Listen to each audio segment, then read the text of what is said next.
Yo escribía poesías en mi adolescencia, soneto, verso libre, y también miraba a escondidas de mi papá novelas en la televisión, Rosa de lejos, Los ricos también lloran, El derecho de nacer, Un mundo de 20 asientos. En mi casa había que cuidarse mucho de lo que veías, porque la ficción, para mi papá, era síntoma de que eras puto.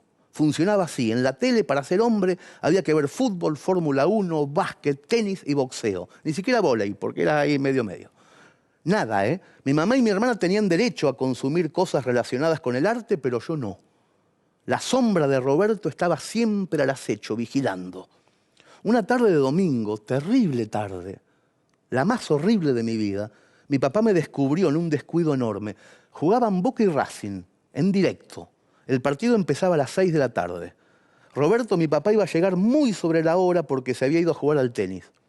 Entonces yo lo invité a Chiri, a mi mejor amigo, a ver el partido a casa, pero antes nos alquilamos una película en el videoclub, La muerte de un viajante, con Dustin Hoffman. Hicimos las cuentas y decidimos que la película iba a terminar antes de que empezara el partido, y sobre todo antes de que llegara Roberto. Así que nos sentamos en los sillones del comedor y pusimos la videocasetera. No tuvimos en cuenta que la película era un telefilm, y los telefilm duran bastante más que las películas normales. Esta duraba como 30 o 40 minutos más que una película.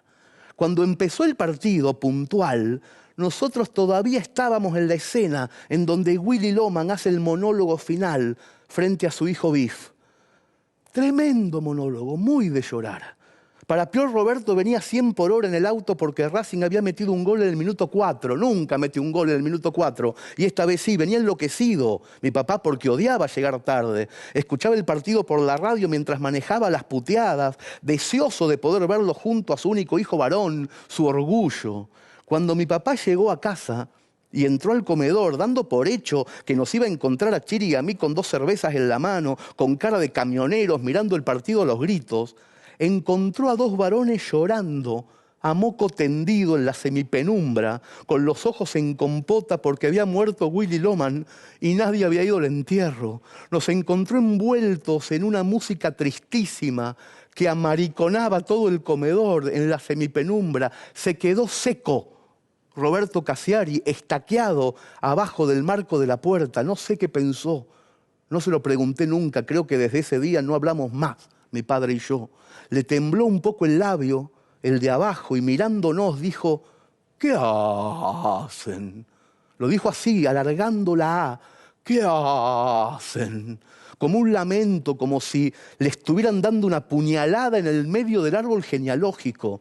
Chiri y yo, llenos de vergüenza, pusimos rápido el partido y nos quedamos quietos, mirando un fútbol con el clima asfixiante de Arthur Miller todavía retumbándonos en la cabeza, aplastándonos el corazón. En un momento había un córner para Racing y yo me puse a llorar. Y mi papá me miraba y yo lloraba y decía: el córner, no lo podía entender. Las lágrimas no podían dejar de salirme de los ojos. Todos los años de haber escondido las poesías, de haber puesto cara de hombre frente al dolor, los años de haber ido a rugby los sábados a que me pegaran patadas en la cabeza sin motivo, los años de haber tomado vino tinto a los 9 para que mi papá me pensara más hombre. Todo ese esfuerzo lo acababa de tirar a la basura, por culpa del puto de Dustin Hoffman.